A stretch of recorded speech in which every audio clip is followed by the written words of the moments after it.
మీరు ఇన్ని అనుభవాల తర్వాత ఇంత రివిలేషను, ఇంత మార్పు, ఇంత పరివర్తన మీలో వచ్చి చేస్తున్న సినిమా అనేది బ్లాక్ బస్టర్ అవ్వాలన్నదే అందరి తాలూకా ఊహ అవుతుందండి. అది మీకు ఛాలెంజ్ అనిపించట్లేదా సార్? నాకు ఫస్ట్ నేను అలాగా ఏ సినిమా గురించి ఎప్పుడు ఆలోచించలేదు. ఇది బ్లాక్ బస్టర్ అవుతుంది. శివ గురించి కూడా ఎప్పుడు ఆలోచించలేదు. శివ వేరండి, ఫస్ట్ కాదు. కానీ ఇది ఇప్పుడు block buster I think it happens on too many counts. ఏదో రిపీట్ వాల్యూ, లేకపోతే పిల్లలకి నచ్చటం, ఫ్యామిలీ ఆడియన్స్కి నచ్చటం, ఇలాంటి రకరకాల కేటగిరీస్ ఆఫ్ ఆడియన్స్ నచ్చినప్పుడే ఏదైనా సినిమా చాలా పెద్ద బ్లాక్ బస్టర్ అవుతుంది. జనరల్ గా రూల్ అని చెప్పట్లేదు, జనరాలిటీ అది. ఇప్పుడు ఇది సిండికేట్ అనేది it is going to hit the people, shock అయిపోతారు. అది మాత్రం నేను గ్యారంటీ ఇస్తాను. Film will shock them. ఇప్పుడు దీనికి ఉన్న జనరిక్ ఆడియన్స్ ఎలాంటి వాళ్ళు, ఇప్పుడు చిన్నపిల్లలకు అర్థం కూడా అవ్వదు. I'm very sure about that. They won't understand అనుకుంటున్నాను నేను. యూనో, నాట్ దట్ ఇది ఇంటలెక్చువల్ స్పీచ్లు ఉంటాయని దాని గురించి అంటలేదు నేను. Basic is a very high intensity film. High intensity ఫిలింకి యూనివర్సల్ ఆడియన్స్ ఉంటారా లేదా తెలీదు. They might be. For example యానిమల్కి వచ్చారు. Animal also you will never think family audience వాళ్ళు చూస్తారని అనుకోరు కదా. అది that is an X factor. ఇప్పుడు మీరు శివ తీసినాడు, మీరు గడిగడికి మీరు శివ అంటారు కాబట్టి అంటున్నా, మీరు శివ తీసినప్పుడు కూడా చాలా ఇంటెన్స్ ఫిల్మ్, అది చాలా ఇంటెన్స్. ఆ రోజు స్టాండర్డ్స్ ఏమండి, అది చాలా ఇంటెన్స్ మూడ్ లో వచ్చింది. అండ్ మొట్టమొదట యూత్ ఎక్కారు, మాస్ ఎక్కారు, తర్వాత ఫ్యామిలీస్ కూడా వచ్చేసారు. ఫ్యామిలీస్ రాంది ఏది ల్యాండ్ మార్క్ హిట్ అవ్వదు కదండి. ఇంకోటి, ఇప్పుడు ఇందులో హీరోయిన్స్ ఉండరు, పాటలు ఉండవు సిండికేట్ లో. You know, because I want to make it like ఒక ఏమంటారు దానికి ఉన్న సీరియస్నెస్, ఇంటెన్సిటీలో ఇట్ హ్యాస్ టు, అంటే అసలు వెనక్కి వాలకూడదు సీట్లో కూర్చున్నాక. మరి ఇంకా మరి ఏమవుతుందండి? కాదు మీరు అనేది ఆ రోజు శివలాగా. ఇప్పుడు మీరు ఇంకొక ముఖ్యమైన పాయింట్ సార్, ఇప్పుడు మీరు ఇన్నాళ్ళ మీ జర్నీలో ఎవర్ సిన్స్ శివ, లేదా మీరు అనుకున్నట్టుగా ever since Satya, Satyam brought a very shocking change in you, wherein మీరు బయటకు వచ్చి అనే పబ్లిక్ ప్లాట్ఫామ్ లైక్ ఎక్స్ ఇంత మెసేజ్ పెట్టారంటే ఎంత మార్పు తీసుకొచ్చి ఉంటుంది, ఎంత ఇంపాక్ట్ మీ మీద క్రియేట్ చేసి ఉంటుంది. ఈ నేపథ్యంలో గనక మాట్లాడుకుంటే ఇప్పుడు వరకు అయితే పొరపాట్లు మీ దానిలో జరిగినాయో వాటన్నిటికీ దూరంగానే ఉంటుందా ఈ సినిమా, లేకపోతే ఎక్కడైనా మళ్ళీ మీ ఇంపల్సివ్ నేచర్ దానిలోకి వస్తుందా? సత్యలాగా ఉంటే బాగుంటుంది, లేకపోతే శివలాగా ఉంటుంది? అంటే ఇప్పుడు ఫస్ట్ ఆఫ్ ఆల్ అది వస్తుందా రాదా అనేది అది వచ్చే వరకు తెలియదు కదా, పాయింట్ 1. కానీ ఇక్కడ the very subject matter it self will not allow that to happen. Largeness of the subject matter అలాంటిది అవ్వటానికి అవకాశం లేదు. అంటే మీకైనా you need a new approach. New approach అని కూడా అన్ను. అంటే మీకు సబ్జెక్ట్ తెలియదు కాబట్టి your right in asking those questions. yes sir, but in the context of what it deals with, అంటే నేను మీకు ఇంకో స్టోరీ చెప్తాను. అంటే ఈ story obviously I can't tell syndicate. Frederick ఫార్సెత్ ఒక బుక్ రాశాడు, ద డెవిల్స్ ఆల్టర్నేటివ్ అని. అదేంటంటే ఒక కాండోర్ శాటిలైట్స్, అంటే కోల్డ్ వార్ లో టైంలో సెట్ అయింది స్టోరీ, 1960s లో. అట్లా ఒక ఏముంటుందని ఒక కాండోర్ శాటిలైట్ కంటిన్యూస్ గా ఫొటోస్ చేస్తుంటాయి. అదొక వీట్ క్రాప్ ఫొటోస్ చేస్తాం. ఆ వీట్ క్రాప్ వీళ్ళు ఈ బయాలజీ ల్యాబ్స్కి వెళ్ళినప్పుడు American scientist realize something is wrong with that. అది రాంగ్ అయిందని ఒక సిఐ వాళ్ళని పంపించి కొన్ని కంకులు తెప్పిస్తారు. అది ల్యాబ్ లో టెస్ట్ చేస్తే ఆ సంవత్సరం వీట్ క్రాప్ అంతా రష్యాలో డిస్ట్రాయ్ అయిపోయింది అని అమెరికాకి ఒక ఇన్ఫర్మేషన్ వచ్చేస్తున్నాడు. అమెరికా తర్వాత maximum wheat growing countries, Canada, ఇటన్నీ అమెరికన్ కంట్రోల్, వాళ్ళు వీట్ ఎక్స్పోర్ట్స్ ఆపేస్తారు. ఆపేసి స్ట్రాటజిక్ ఆర్మ్స్ స్టాక్స్ వస్తున్నప్పుడు రష్యా పెద్ద ఫెమైన్ రాబోతుంది కాబట్టి ఆ ఫెమైన్ నుంచి తప్పించుకోవటానికి ఆర్మ్స్ కన్సెషన్ టాక్స్ లో వాళ్ళది పై చేయి అవుతుంది అనేది ఒక సిచ్యువేషన్ క్రియేట్ అవుతుంది అన్నమాట. ఇప్పుడు ఈ లోపల ఇక్కడ రష్యన్ పోలిట్ బ్యూరోలో there is internal struggle between members.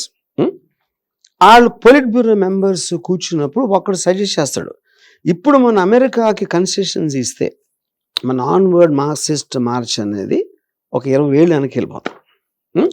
లేకపోతే ఇది అడ్వాంటేజ్గా తీసుకుని we will declare third world వార్కి వెళ్దాం అంటాడు. అమెరికా కన్ను మూసి తెరిసే లోపల టాప్ 100 సిటీస్ ఆఫ్ అమెరికాని will put in nuclear bombs అంటాడు. ఇది ప్రత్యేకంగా అంటే అమెరికా ఊరుకుంటుందా ఏంటి అని ఒక చిన్న ఇది స్టార్ట్ అవుతుంది. అంటే అమెరికన్స్కి అంత వాళ్ళంతసేపు there will be very sensitive public opinion, because democracy అనేది పబ్లిక్ ఒపీనియన్ మీద ఉంటుంది. వాళ్ళు గబుక్కున్న మనలాగా డెసిషన్ తీసుకోలేరు. ఈ డిస్కషన్ జరుగుతుంది.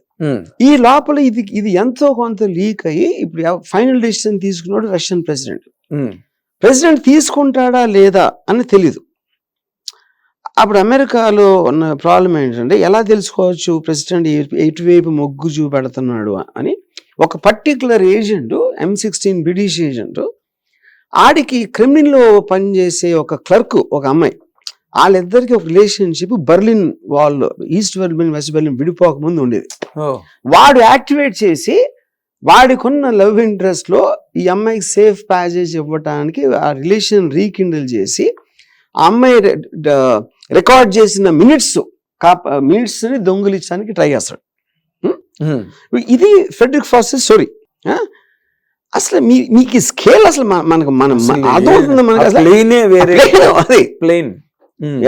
ఇప్పుడు ఈ సినిమాకి సిండికేట్ కి సంబంధం లేదు, ఈ కథకి సిండికేట్ కి. నేను ఎగ్జాంపుల్ చెప్తున్నా, అర్థమైంది.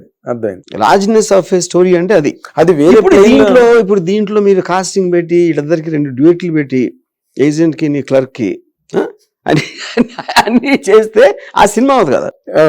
I want to make this like international film. International అదే అంటే it can be understood anywhere. Geo political aspect లో ఇవాళ ఉన్న ఆస్పెక్ట్స్ లో ఇప్పుడు ఏంటి ఫైనల్ పాయింట్, మీకు ఎప్పుడైనా సరే క్రిమినల్ ఆర్గనైజేషన్, టెర్రర్ ఆర్గనైజేషన్ దేశ పరిస్థితులు అతలాపతనం అయిపోయినప్పుడు వస్తాయి. ఎప్పుడు ఒక పర్టికులర్ సిచ్యువేషన్ లో అన్కంట్రోలబుల్ థింగ్స్ లోంచి రైజ్ అవుతాయి. ఎందుకంటే ఒక ప్యారలల్ సిస్టమ్ ఎప్పుడు కూడా కావాలనుకుంటది. అమెరికన్ మాఫియా ఎప్పుడు వచ్చింది? 1930s లో ఈ ప్రొహిబిషన్ పెట్టినప్పుడు వచ్చింది. ప్రొహిబిషన్ లో నుంచి వాళ్ళకి కావాల్సింది దొరకట్లేదు, ఆ సప్లై చేయడానికి ఒకళ్ళు వస్తారు. లేకపోతే రెవల్యూషన్ ఉందనుకోండి, జారిస్ రెవల్యూషన్, పీపుల్ కన్నా వచ్చి ఎగ్జిస్టింగ్ గవర్నమెంట్ మీద నమ్మకం పోయినప్పుడు ఒక రెవల్యూషన్ వస్తుంది. జారిస్ట్ కానీ మావో ఎక్కడైనా సరే.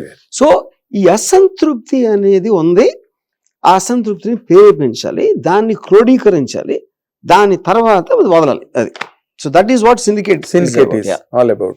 Syndicate main thing is the syndicate's intention is to replace India with a new India. That is the basic one line idea. Great word. To replace India with a new India.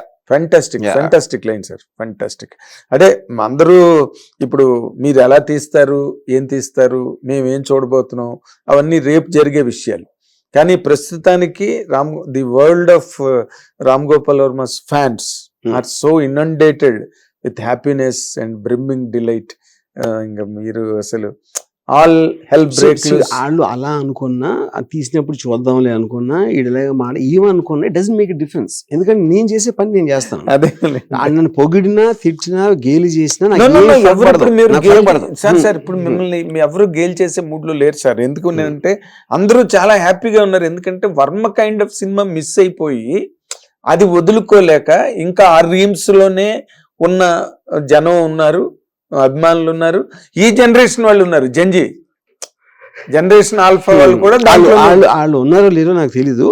మాత్రం తీస్తాను cinema, లేకపోయినా మీరు you will create another generation down the line. ఇంకో 50 ఏళ్ళు ఇంకా మళ్ళీ వర్మ గారి cinema గురించి జపించుకునే ఒక జనరేషన్ మీరు ఈ సినిమాతో క్రియేట్ చేయాలి, చేస్తారు అనే గట్టి నమ్మకం నాకు ఉంది సార్. రియల్లీ అంటే ఇప్పుడు అందరూ కొత్త వాళ్ళైనా సినిమాలో ఎవరైనా పాపులర్ స్టార్స్ చాలా మంది తెలిసి ఉంటారు. Casting also will surprise you lot. అవునా? బై ఎనీ ఛాన్స్ అమితాబ్ గారు ఉండే అవకాశం ఉందండి? నేను చెప్తాను. అయితే మీరు అన్నారంటే ఉన్నారు, అంతే. 100% ఉన్నారు అమితాబ్ గారు, దానిలో డౌట్ ఏం లేదు. అండ్ తెలుగు హిందీ మిక్స్చరా? ఇంకేం చెప్పరు. ఇంకేం చెప్పరు. చాలా చెప్పారు to delight your fans. Really it's an honour sir to SIT across you And really, we are equally gratified that a new age film will emerge from the realms of Ram Gopal Varma garu. It's again a bounty to the Telugu film industry at large, to the Indian cinema. Thank you very much for the time you spared to us, sir. Okay thank you. ఇది రామ్ గోపాల్ వర్మ గారి second innings start అవుతుంది. Get ready, be and toes for receiving it with full both the hands. Thank you watching. This is Nagendra Kumar. Hit TV app, ఇందులో short news, live news, entertainment shows, movies, digital magazines తో పాటు మీ జిల్లా వార్తలను కూడా ఫ్రీగా చూడొచ్చు.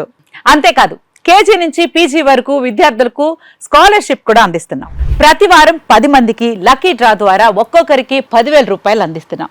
ఇంకెందుకు ఆలస్యం, వెంటనే హిట్ టీవీ యాప్ ని డౌన్లోడ్ చేసుకుని ఫ్రీగా ఎంటర్టైన్మెంట్ పొందండి. Hit TV app. Hit TV app. Please download hit TV app. Hit TV app ని ఫ్రీగా డౌన్లోడ్ చేసుకొని ఎంజాయ్ చేయండి. మీకు నచ్చిన ఎంటర్టైన్మెంట్ కోసం హిట్ టీవీ యాప్ ని ఫ్రీగా డౌన్లోడ్ చేసుకుని ఎంజాయ్ చేయండి. హిట్ టీవీ యాప్ ని డౌన్లోడ్ చేసుకుని ఆస్వాదించండి, ఆశీర్వదించండి. ఇంతమంది సెలబ్రిటీలు హిట్ టీవీ యాప్ ని డౌన్లోడ్ చేసుకోండి అని చెప్తున్నారంటే ఎంత మంచి యాప్ ఆలోచించండి. అమెరికా అమెరికా అమెరికా అమెరికాలో చదవాలనుకునే వాళ్ళకి విశ్వసనీయమైన పేరు మన శౌర్య కన్సల్టెన్సీ. UK లో 1 year masters, UK లో 1 year masters, 2 years work permit up to 5 years visa. Contact Saurya Consultancy. Contact 89851 89851.